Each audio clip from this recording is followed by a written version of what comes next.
Hello, and welcome to the Soul Leader podcast series with me, Nadine, broadcaster and journalist, and the very lovely Rasheed, who's a coach, speaker, author, and of course, founder of Soul Leader. Now, in each episode, we discuss an important issue in leadership life, and we had a few people getting in contact requesting that we look at how they can be successful in the first week, the first month, or the first 90 days in a new leadership role and beyond. So, under the microscope for this episode is starting a new leadership role, whether that's within the same organization you're currently in or moving to a new business opportunity.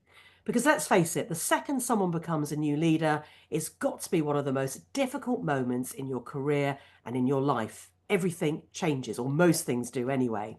So, I'm going to be asking Rasheed to share his thoughts and top tips on how to tackle moving into a new leadership role to be more prepared and how to build a strong foundation for success. And if you've listened or watched other episodes of The Soul Leader, you'll know our conversations are always through Rasheed's lens of being authentic, heart-centered and compassionate. So in other words, it's about leadership from the heart. So hello, Rasheed. How are you doing? Hi there, Nadine. I'm very, very, very well. How are you doing today? Yeah, good. So lovely to see you again. And are you ready to share your thoughts and insights on some of the things people should consider when starting a new leadership role and how you can get off to a great start? Are you ready for that topic? I am. And I think the thing I'd say, just as an opening salvo as we go in there, is that when you're starting a new leadership role, be it that I guess there's a number of different scenarios, be it that you're in leadership for the first time, be it as you've highlighted with it, whether it's in the same organization or you've moved to a new organization. There are multiple things for you to consider. There's about the people, there's about the practicalities, the policies, the procedures, the challenges, and so on. There are many, many things to consider. So I'm really, really excited that today we'll really have that opportunity to pause and think about that. But I think one of the first things I want to say as we dive in is if you have got that new job, well done. Because Yeah. often there'll be many, many steps that you may have had to take. Sometimes, and if you're quite a senior leader, there may be, and not always, even if you've just been senior leader, there may be one, two, three, four, or I know some people have more rounds to get that job. So if you've got that job, first of all, really congratulate yourself and know that you've got that job on the merits of what you bring to the table and that it may well have been a highly competitive field. So whilst there may well be many challenges ahead, do take that moment to congratulate yourself on everything that you've done in your career to date, because it may well have been a very, very long journey. And in terms of the new job, and then there's going to be the issues of whether you are managing and leading perhaps for the first time, where you might be feeling perhaps even more apprehensive, or it is that you're kind of stepping up or at your same level. So there are those elements. Is it your first time? Are you stepping up, or is it a similar level to what you've had before? So lots for us to get our teeth into today.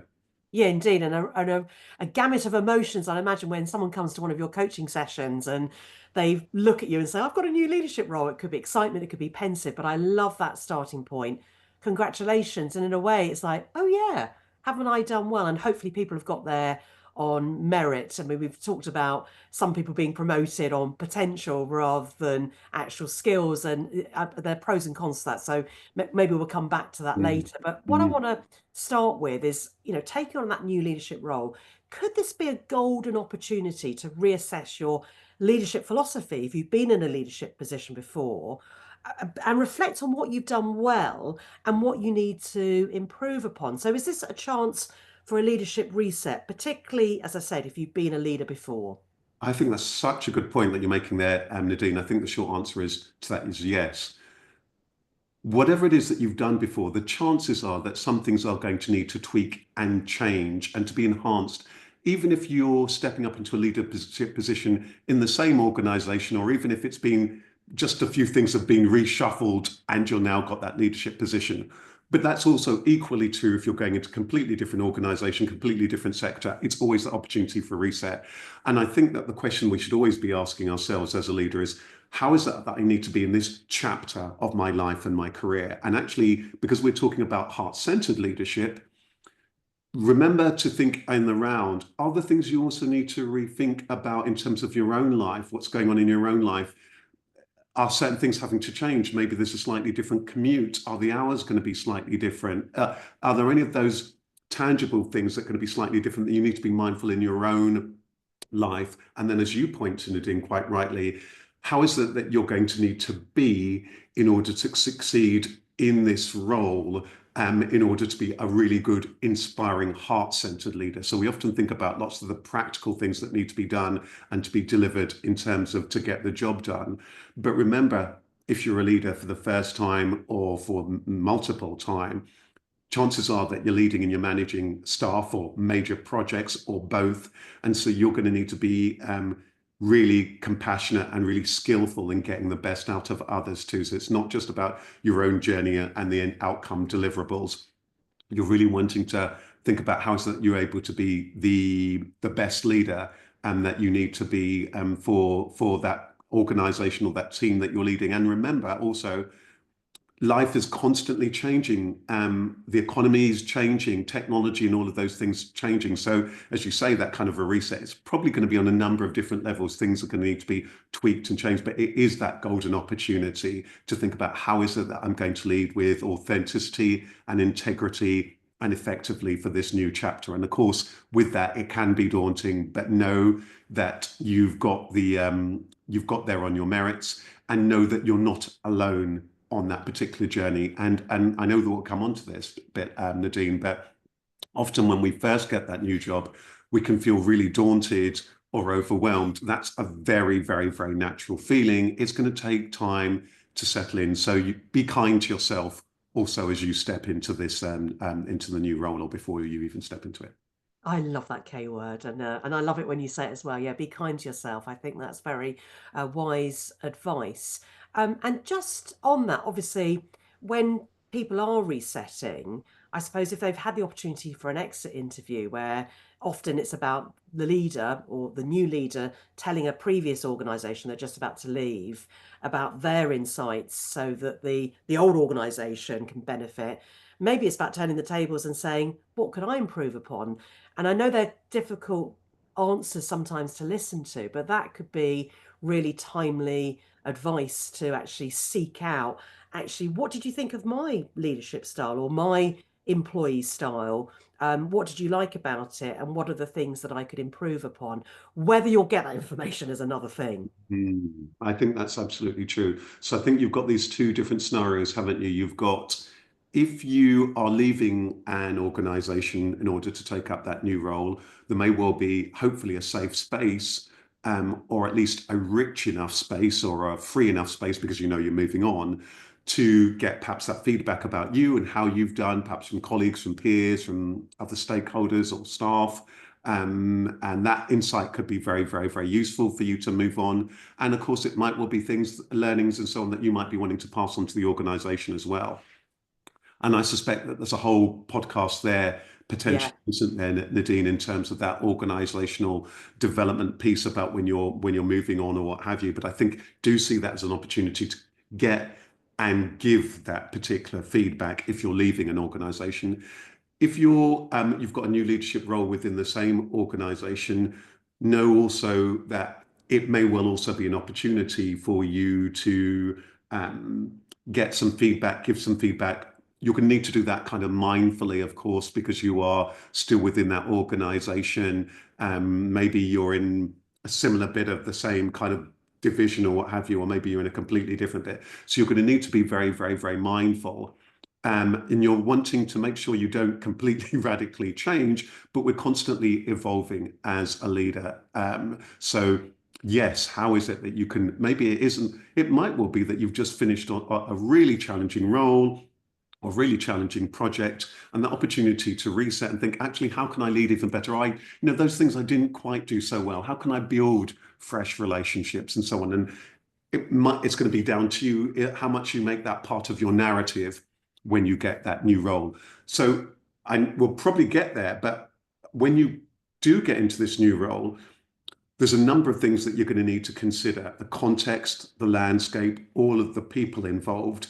And so you may well need to you're going to need to be canny about how you get that. So there's a whole list of things that we'll kind of unpack to look at Yes. how it is that you're going to get the best out of that new role. So there's quite a lot to consider, because in leadership, there are all of these dynamics. And of course, you're going to either arrive in that new organization, perhaps with a reputation, because people may well already know you, have heard of you, or done some reading up about you. And if you're in the same organization, you've also got reputation and all your track record and all of that stuff, and you need to be kind of mindful about it. If you've been, this is where our common theme about being compassionate is so powerful. The if you're heart-centered, then when you arrive in a new role, you're arriving in a new organization with that heartfulness and that warmth and understanding. It's all about building relationships. And if you're in the same organization, you probably have that traction already, that you've got these really rich relationships. But some people, Nadine, might be listening to this, and maybe it's so far in their life or their career, it's been about achieving things. Maybe they've even been more of a manager than a leader. Maybe they're on this journey where being more heart-centered and building those rich relationships, or being more compassionate as a leader, is part of that journey. So lots of things to consider as you do that reset about where am I at? How do I need to show up in a way that can be both effective and authentic to me, and compassionate, in order to get the best out of everybody I'm working with. Lovely. And I think that's a really nice foundation now to build on. So, what's your advice for somebody who's stepping into a new leadership role, say for the first Yeah. 7 days? What should they focus on, that critical first week in that new role, to really help them get on the right track? Yeah. There's a number of things here. Can I first of all take if the thing about if you're also in that new role, and perhaps you're in a leadership role for the very first time? Because if you're in leadership for the very first time, you may be feeling perhaps kind of apprehensive, because perhaps for the first time you're managing people directly, although the chances are in some way, shape or form, you've shown leadership before, and you've been leading stakeholders, or, working with peers and so on. So I think one of the first things I want to say, if you're finding that you're managing leading for the first time, when those people are reporting to you, again, well done. Know that there's probably all sorts of skills that you've got in your toolkit, which means that you're well placed to do this. You will have had to have demonstrated that you probably have got those skills to in order to lead. So I would say, you know, if you haven't started yet, there is often that opportunity before you've actually arrived in post, to do lots of preparation. So one of the things I would say is that before you even begin, before even that first week, and some people are lucky, there might be quite a long gap between when you've gained the job and when you step into that new role. Use that time very, very, very wisely. It might be things that you need to wrap up. You might need a break to breathe, or a holiday, or really use that time wisely before stepping into that next role, be it a new organization or the same one. That's something really important to do, because you're wanting to arrive re-energized. You don't want to arrive exhausted. So think a little bit about that. If you're leading for the first time, I would say spend a lot of time in advance, if you can, finding out about the organization, the people, the team, and so on. Many people, and in some leadership roles, people might have even been invited into the organization, met the team, whatever. If you can do some of that, whether it's in your same organization, a new one, that can be good. That can really help you set yourself at ease. It will be very useful for the very first time manager, but it may well be useful for any manager in that regard. I think if you are a first-time manager, think about leader. Is there any reading up that you're needing to do? You're going to want to think about, what's going to be what's the team that you're going to be managing? What's the size of the team? What are the challenges? Begin to think about how is it that you're going to be able to go on that journey of developing the team, because that might be one of the things that's very much in your mindset. Things like making sure you've got regular team meetings, one-to-ones, having a first meeting with all of the key players, and so on. These are things that any leader in any context should be doing. But for a new leader for the very, very first time, I think it's very, very important. And I would also say, be really clear if you're a new leader for the first time. Learn about what's the context, what's the environment, what are the expectations of me as a leader. Who are the people who are going to be there to be able to support me? Is there somebody who's done this role before who I can perhaps have a chat with? Because I think that sometimes in some environments, and depending on the context, you don't get that many chances to prove yourself. And if you take, for example, this is an extreme example, but something like football, this is but there are some fields, isn't it? There are some fields like sports, or some really high end, I'm sure there are many of other sectors where the expectations are high. Perhaps you're being paid a high salary. Well, the expectation for you to deliver fast is there. So you're going to need to do quite a lot of work up front to really think through how you're going to lead, how you're going to build those relationships, and so on. And this is why being authentic is so important. You need to get people on side. So much of this is about relationships. Relationships are going to be absolutely key to getting things done. Your team, all the key stakeholders, and so on. You want to make sure that in your picking up directly on your question, that very first week, there needs to be thinking about who are the key people that I need to meet. That may well be your direct team, your direct reports, your manager, and key stakeholders. What are the key policies, procedures, and practicalities that you're going to need to learn? And what about the place? Physically, you might be working in a huge NHS trust. Do you know where all the landscape is, where all of the places are? All of that. So I would say those things, those three Ps: the people, the policies, procedures, and the practicalities, and the physical space, the places, and all of that stuff will be a good thing to have in that very first week.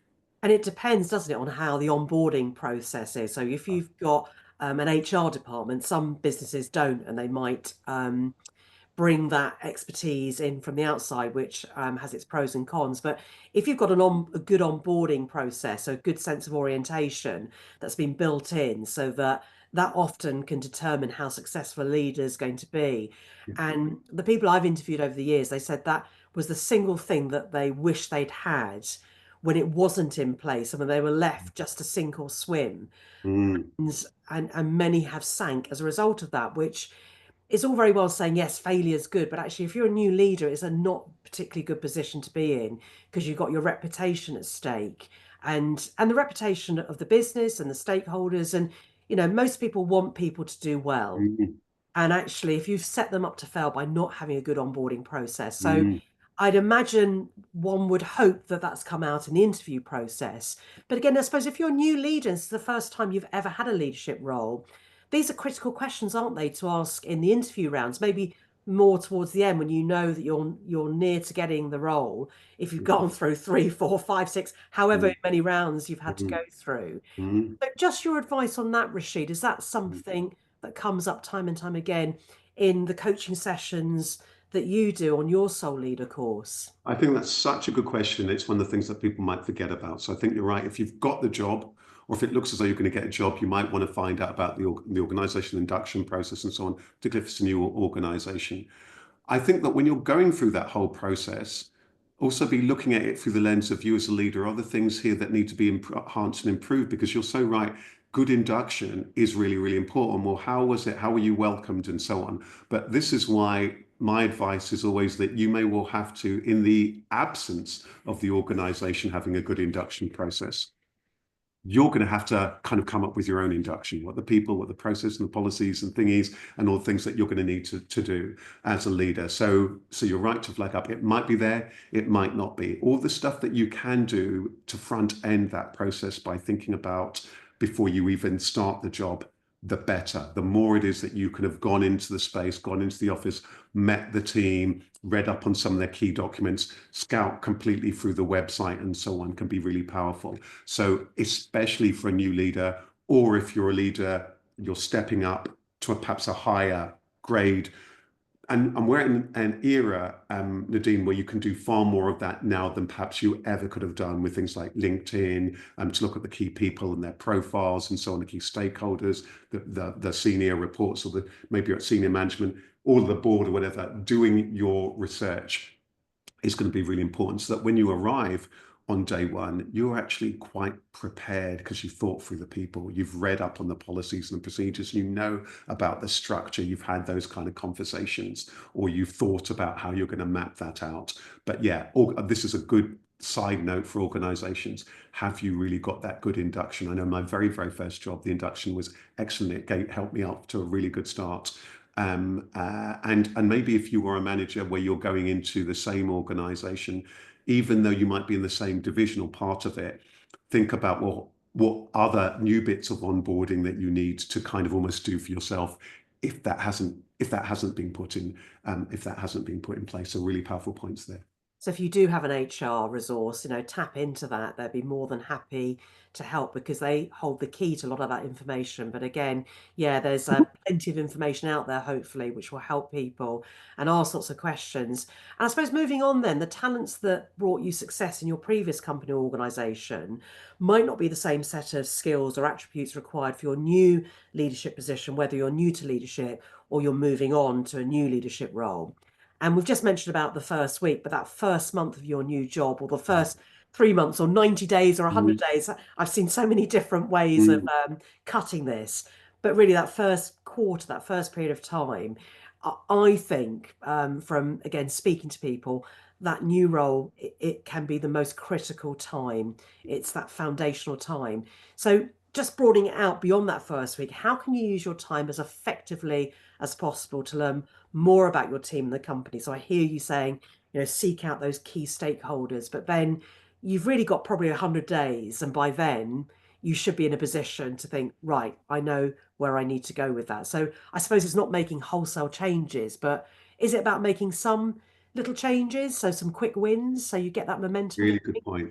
Really good point there. I think there's a few things here, isn't it? I think that as a leader, be really strategic and have, as you pointed to, I would recommend what is going to be your plan for your first day, first week, first month, first 3 months, and maybe first 6 months and a year, and just produce a kind of a document about that, because then it's going to really begin to help you to think about it. Now, there may well be some very, very, very clear deliverables that have been highlighted to you about where the organization or the team is, or certain projects are, so that you're able to kind of begin to factor that in terms of your plan. So it's going to be really important with your seniors, the people that you're reporting to get as much clarity about the organization, the role, the context, and what they're expecting as you can, because those expectations are really, really huge. The thing that I would always ask as a coach, you've got to really think about what would success look like and be like specifically for me, for the organization, for the team, for our customers, and for our key stakeholders, really specifically. That clarity may or may not exist already, but you're going to have to go on that journey to get that clarity step by step. But you may well need to be very, very strategic about how you go about that journey. And you said something very powerful in there, Nadine, where you highlighted that how you were previously, or some of those dynamics might be slightly different in this new role. So one of the things that you're going to need to do very, very early on in that first week, although it might, depending how many people you've got to meet, that might branch out for that first month. But you're really going to want to, the people is key.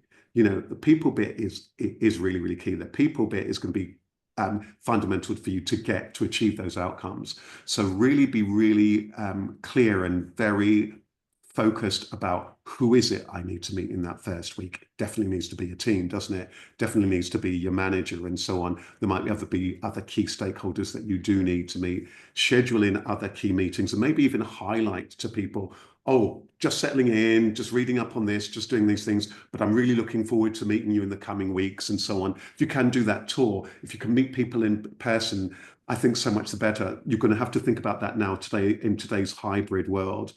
I think there's that thing also about with your team, you might be needing to do some fact finding. You get a sense of where. I mean, my suggestion is with your immediate team and with your manager, where are they out? What's working? What are their thoughts?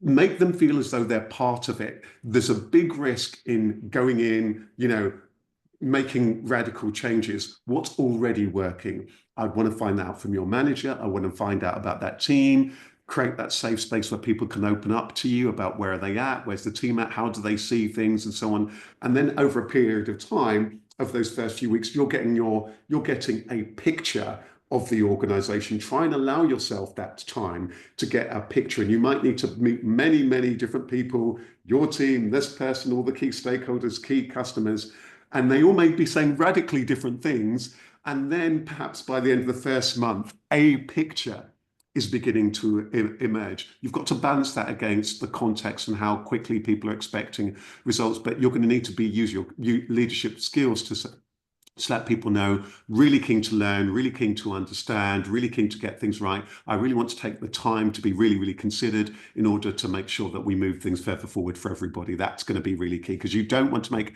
major mistakes or to really annoy key people who are going to be key for you delivering those outcomes, be it the people who are your direct reports or be it senior staff or your people at the same level. You're going to have to be really considered. Relationships are everything. It's about relationship building Yeah, first and it foremost. is. Well, it sounds like you're going to need lots of teas and coffees or other refreshments are available, either in a virtual sense or in a real sense. So it's packing in loads of conversations, but listening, asking Mm, the questions. Most people are quite happy to open up. Also, I'll give you a good sense of politically what's going on. And obviously, I don't like working in organizations and the fact that as I've got, getting older and older now, I know straight away the people I want to work with and I don't want to work with.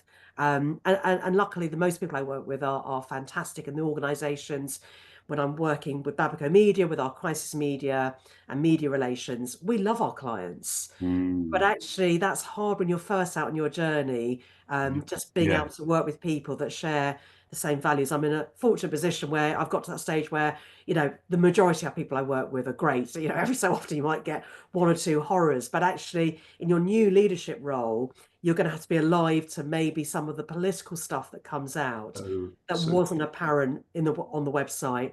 And that's so true. I think on that note, Nadine, remember that, there's usually going to be that whole period of time where you've got your 3 months, your 6 months, however it is, that probationary period.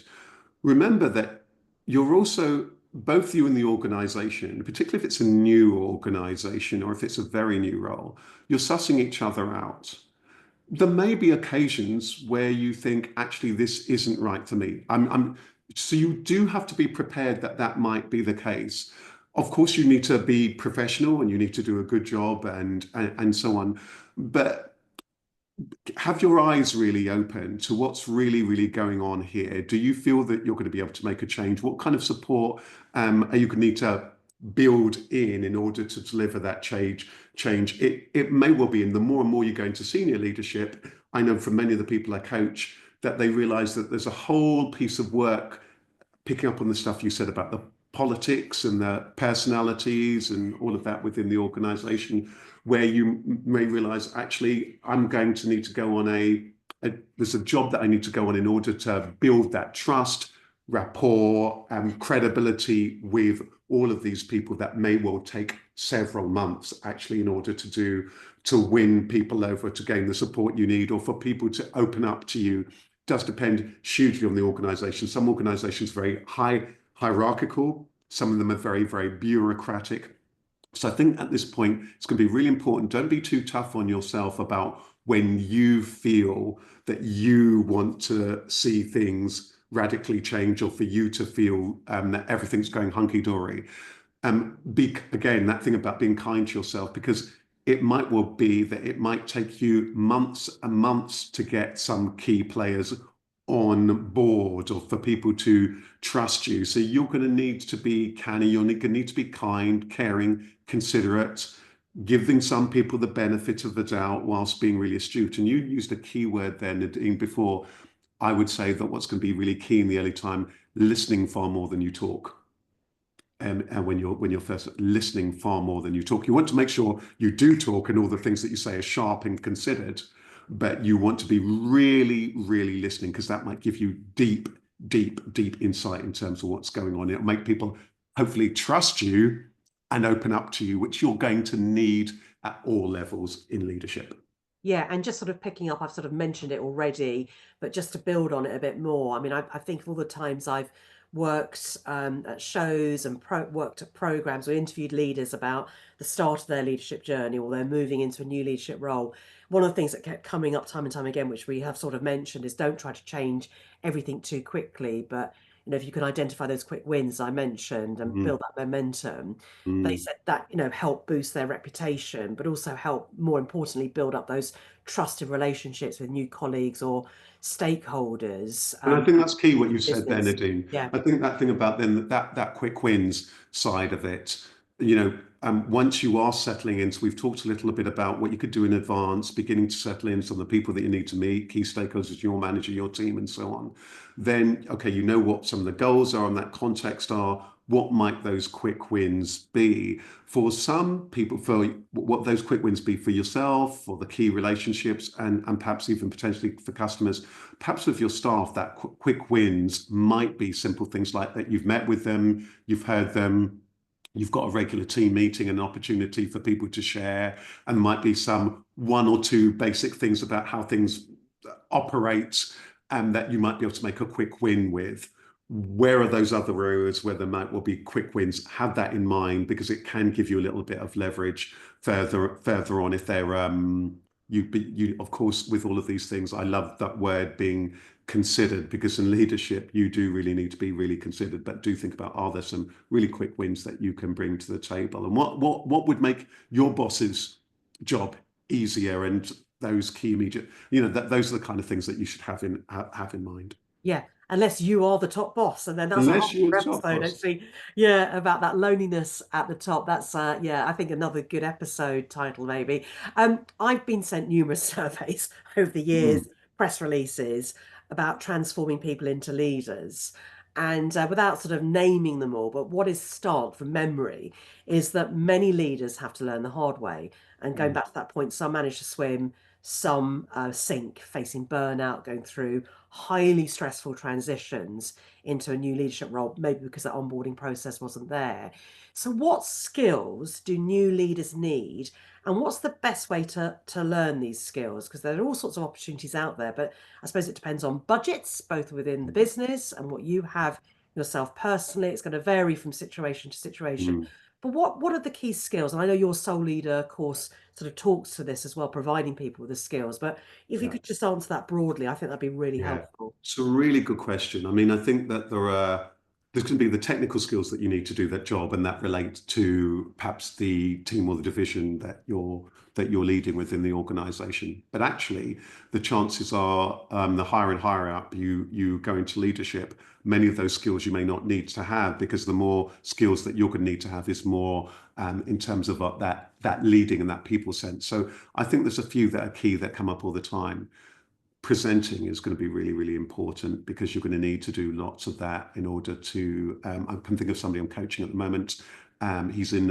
He's been on a leadership program that I was involved in, and we're doing some additional work. He's already a good presenter, but just taking him from really, or on that journey to take him from good to great, because he's now going to be presenting things at board level, or things where there is lots of complexity or a lot of change. So he's willing to influence. So I think that the presenting skills, the And on that, Rasheed, that's communication skills in general about connecting with others, isn't it? So that's part exactly. of it. Yeah. So Carry on. you've got this whole basket full of, and they are all, and you've called it, because they're all essentially communication skills. There's the presenting skills, there's the influencing skills. So that really links to building those really rich relationships with people. So it's all of the real people skills, your communication being really, really clear, being really crisp, being able to present really well, being able to really influence. That's going to require you really taking that time to understand what makes people tick. You're going to need to be really strategically really canny, particularly for the new leader who's leading for the first time, or if you're going into a new organizational context. That strategic awareness, self-awareness, organizational awareness, and so on, the context that you're operating, you need to be strategically aware, and you need to be politically aware, because and in the Soul Leader course, I go into in quite a lot of depth about these kind of things, because it's the thing around, chapter 2, which is all about customers, colleagues, and key players. Because it's a bit like I often, when I'm running my leadership courses, I put up a chessboard and I say to people, what's this got to do with leadership? And then suddenly they'll say it's about strategy, it's about thinking several moves ahead, it's about the different roles and the different things, about how this can happen in this team, and it's all about that. You need to be really conscious of that. So you need to be strategically aware and canny. You need to be very, very self-aware of how you are, how you're coming across to your peers, to your team, especially.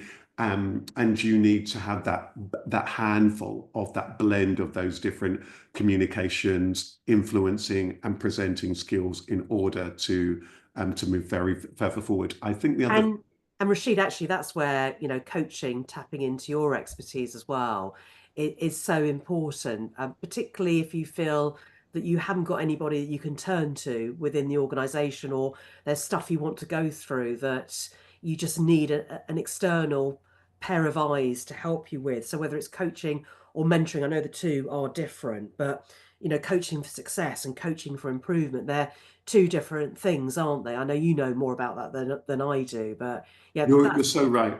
I think, Nadine, you're so right. I think there's a few things that are going to really help you on that journey.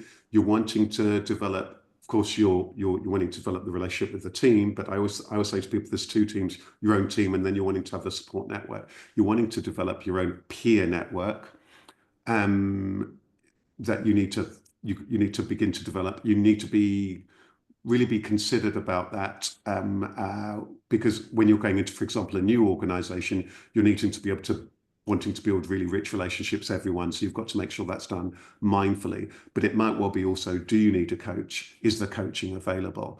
Or do you want separately a coach? And do you already have, or do you need a mentor? Now, those are questions that everybody's listening to this, whether they are in leadership, is worth thinking about as well.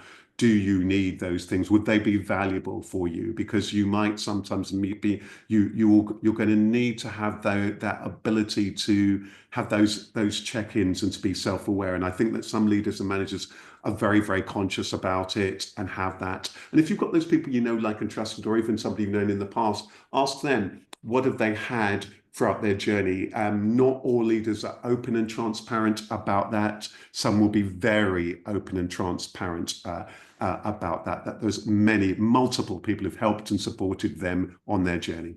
And actually, when I've spoken to you before, I think something you mentioned to me, it might have been a year or two ago, was actually on that note of coaching and mentoring.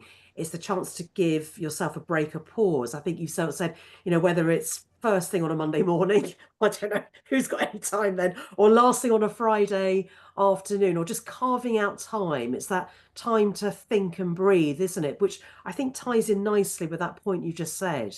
Really, it's important. And one of the things I really talk a lot about in the Soul Leader course, which kind of, the course is almost like taking people step by step to be able to put lots of the building blocks that we're talking about here into actual practice and to consider. One of the things that I talk about there is developing your leadership plan, and there's a leadership template as part of the course. Simple, just a really simple template about what your goals are, and then having an action plan. And one of the things I also talk about is putting in a regular review. You're so right. One of the things that many leaders that say to me all the time is that they often struggle to have that time to pause and breathe. That links in with perhaps having with a coach or a mentor, but you've also got to be able to carve in time, even if it's half an hour, where you can perhaps think about where you are strategically, where the team are, and next steps. And that gently does lead us on to, if you haven't thought about it already, you do need to think about what are the simple bits of structure that you're going to need to put in place to be an effective leader. Are the regular team meetings, are they effective? Are they too long? Are they too short? Are you having one-to-ones with people? Are they meaningful? And the soul leader makes sure that they're heart-centered. It's all relational. You've got to really genuinely create that culture, which is kind, caring, and compassionate. And you started off by saying, is there an opportunity to really kind of affect a change when you're starting in? There is just for yourself, but there is also for everybody else, because you're going to be often going into many environments, a new team, a new organization, where people will be hurting and all sorts of challenges. It's common, isn't it? Commonplace.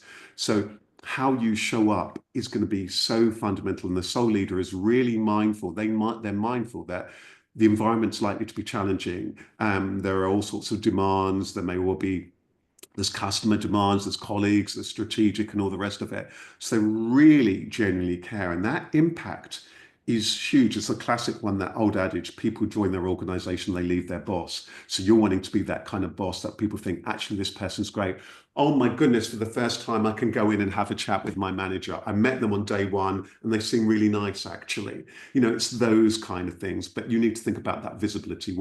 You need to be visible in your team, with amongst your peers, and think about that organizational visibility and that and actually that wider visibility as well. You really do need to think about that because you might have a very, very key role. We've talked mainly about the organization, but you might have a key role where you need to be out there influencing key stakeholders, influencing others. Do you need to have an online profile as well? You know, these are all things that you need to think about strategically as a leader. And these are where things like mentors and other people can help you because there are just many levels of this depending which level you are in Yeah. leadership. And that's where the taking the time and pausing and breathing and taking time out, thinking about what's your home routine going to be about. Have you got time for yourself and your exercise? It's going to be tough. So you're going to have to put in the you time first. I talk about this in the course too. Put in that you time tough. Otherwise, you don't want the risk of throwing yourself there in the new job and you're burned out within 3 weeks. Yeah, and when I've chatted again to new leaders who are now established leaders, one of the things they love the most, again, if you have the resource for this, and obviously there are different resources for different companies and budgets and everything else, but when they could collectively be on a leadership course with people from other organisations, so that they could all share different experiences. And I remember running something for one of the big four accountancy firms. They wanted to put a young leadership program together, those leaders that they thought would fast track.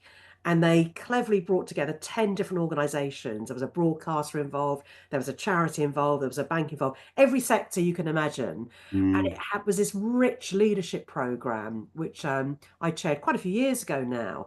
But it still sticks with me because I think, God, people learn so much from each other. It's a Because, really good point. I yeah, mean, so we'll find out what leadership development is there.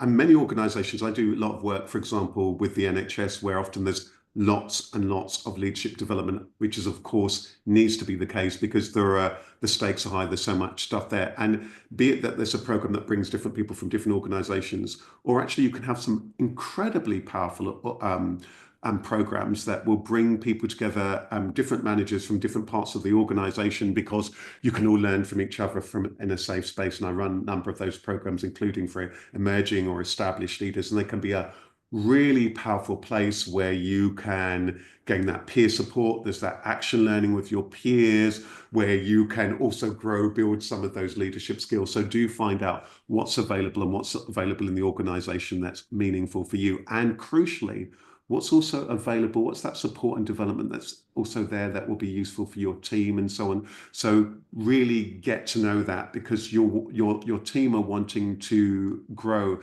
and you should be thinking about not just, okay, you've got this new role, which may be about your aspiration, but what's the aspirations and so on of those people in your team as well. If you can get on top of that very, very, very quickly and to help them to continue develop, have an eye on that very, very early on. Of course, there may not be that next promotion, but there may well be all sorts of opportunities for them to grow within their own existing role, gain new skills within the organization, because you're wanting to also keep people. So you've got to have one eye very, very quickly on these people. How can I get the best out of them? How can I make them feel this is a really good place to work? How can I help them to develop? And there might be training, development, and all of the rest out of them, and make them realize that they're valued and make them feel as though the job that they're doing today is rich, and it's very, very meaningful, and that customers and you and everyone else values them. It can be a powerful, potent thing to do as a leader.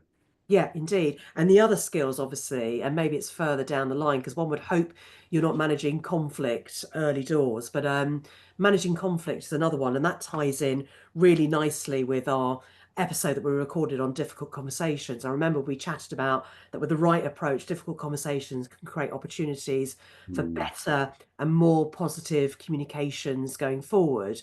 Although it mm, might be tempting, didn't we say, to avoid tricky conversations, partly because some issues can resolve themselves with the passage of time. But in mm, many cases, avoiding difficult conversations allows issues to escalate. And I suppose it's managing that conflict.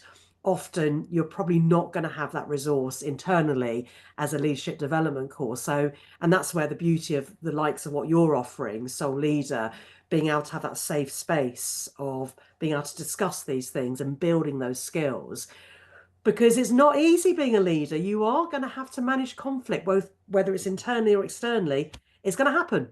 And it is going to happen. And I think that I love that link that you made, because when you are going into that new role, there is an opportunity to have some conversations that may well be difficult, profound, enlightening. So you've got a little bit of, haven't you? It's a bit like when somebody becomes a new leader of a political party or of a country. Where there's a short period of time where there's a potential honeymoon period Yeah. where you can really listen, where you can listen to the team who may have been upset by what happened before or what's led up to this or the previous manager or or stakeholders and customers, and to really listen to them and authentically listen to them, hear what they're saying. And of course, you may well be saying, look, I'm settling in, I'm finding out where we are. Here's, of course, what we've got to deliver as an organization. We've heard what you've said. Let's work together.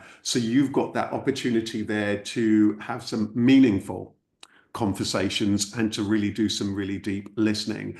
And then think about how is that you're able to build those relationships, particularly build bridges and work very inclusively as a leader, which will buy you also some capital, some capital, but you then need to make sure that you are that you deliver on your word. So I think there is an opportunity to have those conversations, because you can't ignore what's happened before, what has happened before, what the conversations that didn't go on, what are those things that need to be addressed and considered. So be ready, knowing that you might have all of those. There might be a whole range of conversations to be had, and this is where the soul leader Nadine has an advantage on so many others, because they know it's all about being really kind, caring, compassionate, considered, empathetic, relational, open, transparent, all of the things that people may have not have experienced in the past.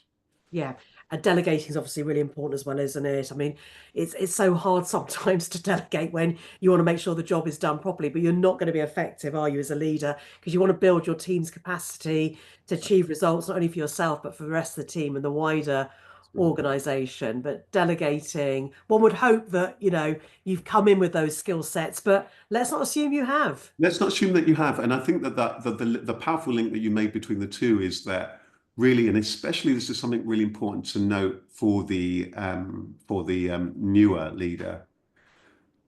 Try and get those people. I mean, you're going to need to make an assessment, and there's a lovely simple tool in the soul leadership course that helps you to begin to identify what's the level of perhaps confidence, competence, and so on that people in your team need to have, so you can think about how you're going to delegate them to them. But the chances are that you're going to want to leave quite a lot of the operational stuff to your team to be able to do and to deliver on, with your support and oversight, sure, as needed. But the chances are that you're going to be the one who's going to be needing to spend that time on the relational stuff, making sure they're okay, the reviewing, the coaching, the staff, and building those relationships with people, and not getting bogged down in lots of the day-to-day doing. That's where your value really is, and so that people feel empowered and enabled, and that you've got their back if they're needed. So you need to really think about, where is it that I add most value? Where is it that I need to be seen? That's something you need to develop a sense of very quickly. And if you're not good at it, that's where a mentor or a coach or both can be really, really, really, really powerful, so that you're not sure, get a sense of spending time on the shop floor, but that's more to be that reassuring and building that thing rather than the doing kind of thing. I think that's really important in terms of your delegation. And one of the chapters I love in your Soul Leader program is on cooperation. So I suppose my next point is being able to drive change. So it's probably turning that resistance into commitment and Mm, inspire others to take ownership of change as well. But at some point, you've probably been brought in, maybe to carry on with the status quo if someone suddenly left and actually you're just passing the reins over. But I don't know, 8 times out of 10, 9 times out of 10, anecdotally, I'm going to say, rather than any hard science, you're there because you're there to drive some sort of change, whether it's small or wholesale. But it is about, driving that change. And I suppose your chapter around cooperation is all mm, about that, getting people to buy your vision, not in a hard sell kind of way, because you've hopefully brought them on that journey. Is that how you see it? Yeah, I think that this is where all of these things suddenly begin to link. All of the stuff that we've been talking about through this podcast about spending that meaningful time with the team, with key stakeholders, with other peers, with the people who are really influential with the organization, um, and very senior leaders, CEO, or that might be who you are, and other key people within your sector, is really, really important, because with those relationships in place, it's going to be far easier to influence, evoke, and lead change or build change kind of together. And there's going to be more likely to be the appetite. So that's why that has been so important. It's worth thinking about, again, is there enough clarity on what that change needs to look like? That's why when I was saying before, about what would success look like specifically, do you need to spend some real qualitative time with with the seniors above you? Do you need to take your team on a team development away day? Do you need to lead that? Do you need to get somebody like a Rasheed Ogunlaru, or whoever, to be able to facilitate that, to be able to perhaps do a reset and to bring the team ahead with you? You're going to need to think about those kind of pieces of work, because you'll be astounded the number of times that people aren't really clear, either you, your team, or even the organization. Who are we? Why are we here? What are we trying to achieve? What would success actually look like and be like specifically for all of our key audiences? So you need to be really strategic and canny, and not being afraid of having that ongoing journey and that check-in. Where are we? Where do we need to go? And so on. What does that change actually look like, for everybody? So that's where all of these relationships, all of these pieces of puzzle fit in. But it's not going to be easy. It's going to be challenging. It's going to require you being really patient. It's going to require you realizing that you're all in it together. It's one organization rather than multiple. So that's where, again, the sole leader doesn't get bogged down. It's them and us. Oh, this department. Oh, it's finance. It's operations. It's marketing. Oh, it's them. No, you're one organization. And keep your eye. I think we're going to that final tip stage. Keep your eye on who is it ultimately you're delivering for. The sole leader is very, very, very clear. We're delivering for our patients, for our customers, for society, the people who are building our products, and that your customers are actually everybody, your team, your peers, even the person who you find incredibly frustrating in the other department, because Yeah. you're all ultimately in it. And that's what we mean by the word organization. And it should be one organization entity to serve for our customers. So you've got to keep that big picture in mind. Yeah, removing silos. I think that'd be another episode title, actually. And I get a good hint there. We are heading towards the last 5 to 10 minutes, so stay with us for just the time being. There's so much more we could talk about, but actually, I've just got a couple of things before we sort of head towards that last thing. Mm, One of the questions I love asking, Rasheed, if I'm mm, doing a show or a conference or on television, is when I know I've got a new leader here, I always say, come on, you've got a fresh pair of eyes. That is a golden opportunity to see things through a fresh pair and use that to your advantage before it's too late. So, again, leading on to this podcast, I think one of the positives of being in a new role is that you do have that fresh pair of eyes when you're joining the business, if it's a new business. And sometimes I've seen people underestimate how important that is, but how it's really valuable to tap into that freshness. Because you may see things without any preconceptions, particularly if you're joining a new organization. And I think leaders could use this aspect of their new leadership role more to their advantage. hugely, What do you hugely. think? I think that's absolutely true. It's like, is it the Dalai Lama who said, or many other people have said probably since, it's that thing about, two ears and one mouth, you know, because that listening, that really listening, and also the two eyes, also actually, that you're pointing to, that listening, the really watching, the observing. Try and be, when you go in to the new role, even if it's in the old organization or a completely new role, a new organization, try and be curious. Try not to jump to too many conclusions, even based on what you've known before, because you're right. You're going to be getting a lot of insight. You're going to be getting a lot of knowledge. And if you're very open-hearted, people will frankly, very much tell you the customers this, that, you know, and it might be you might want to take that insight from lots of perspectives. Meet your don't just take the organization's view from it. You might want to meet your competitors, you might want to meet your actual customers, you might want to meet other people in the field. So you've got that real rich perspective that you can bring back. And that adds a lot of value potentially at that senior leadership perspective. Maybe that's why if you're going into a new organization, what people are expecting at that first time. So you've got to kind of also decide, depending on your role, what kind of voice is it that you're having in that organization. You and I, Nadine, because we work with many organizations, we've got that almost 1 foot in and 1 foot out, and we can have that almost, I like to see it, I'm almost like a consultant. And when I've worked part-time, I've always liked to see that I've got I'm very committed to the organization, but having that kind of lens, looking objectively. So think about what's the voice you're wanting to have in the organization, in the leadership team, and so on, that you're able to bring all the best to it.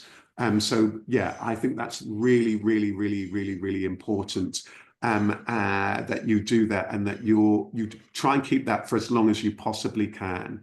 That open mind and that real curiosity Yeah.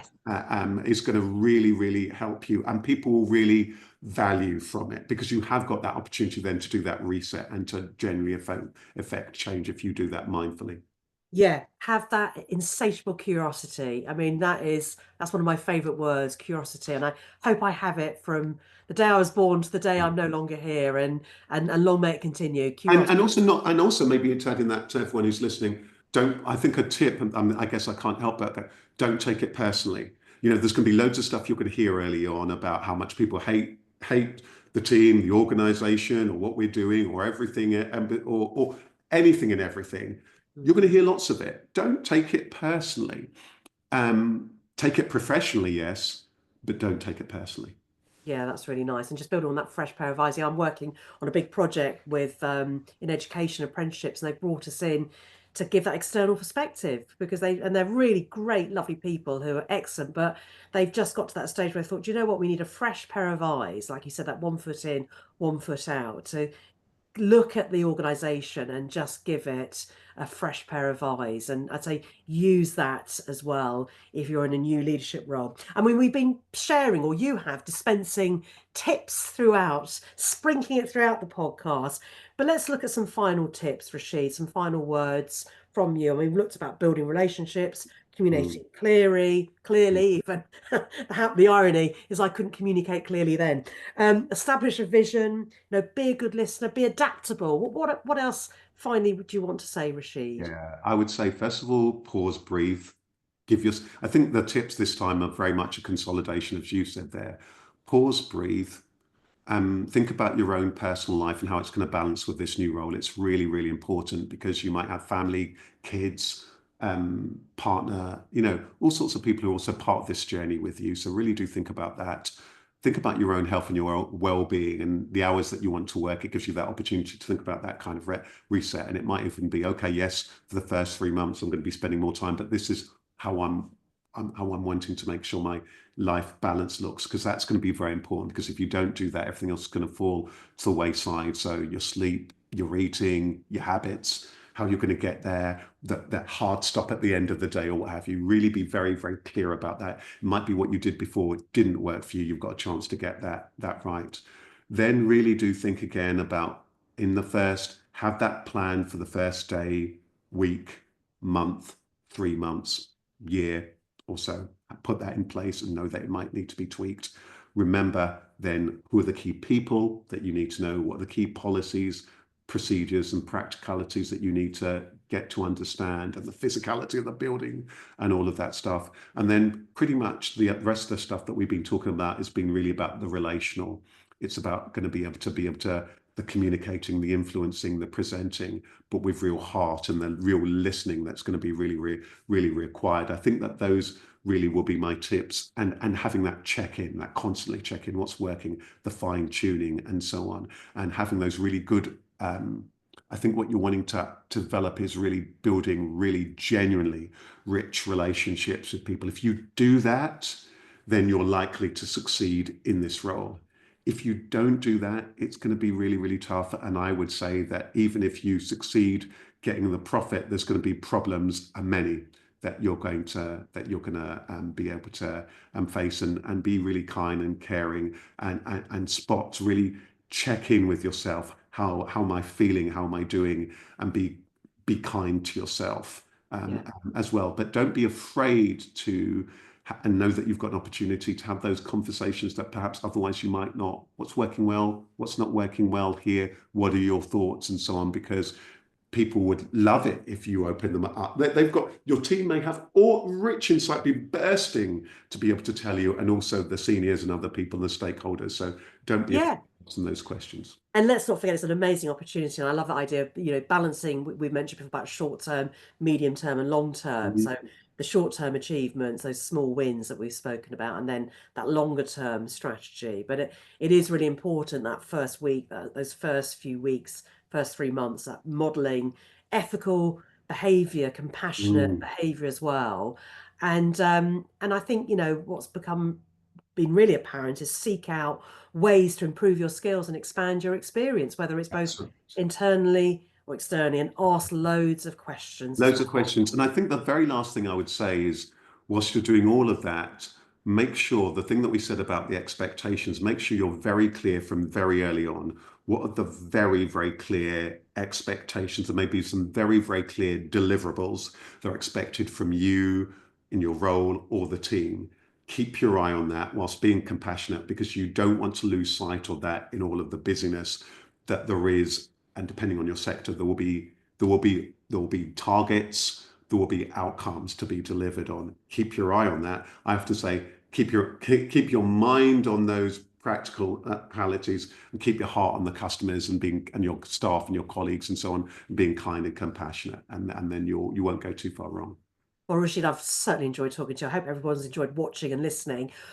Brilliant to get your thoughts and top tips on how to tackle moving into a new leadership role, to be more prepared and really to build a strong foundation for success. As ever, an absolute pleasure. Thank you, Rashid. Likewise, thank you, and thank you everyone for listening to us, and thank you, Nadine, as always, for just being so brilliant with these really, really rich questions. And maybe we could say at this point, do, if you've enjoyed this podcast, seek out the others. And maybe, can I just say, Nadine, the other thing very quickly, if you haven't already, and if you've been inspired by this podcast, there is also on the Soul Leader site inspiring interviews with other leaders, and you might find that it's particularly relevant for this podcast, hearing their stories and hearing their journeys, really, really enriching, to give you a lot of additional confidence and insights and ideas that might be useful for you along your journey as well. So check out those inspiring interviews.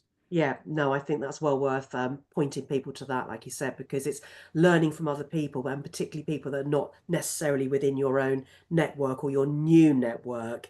It's getting information, insights from other people who've been there, seen it, done it before, which will make things a little bit easier. You're still going to have to navigate difficult situations, but yeah, I think there's some great resources on your website. So thank you. And thank you again, Rashid, and thank you to everybody listening and watching. Until next time, we'll see you again.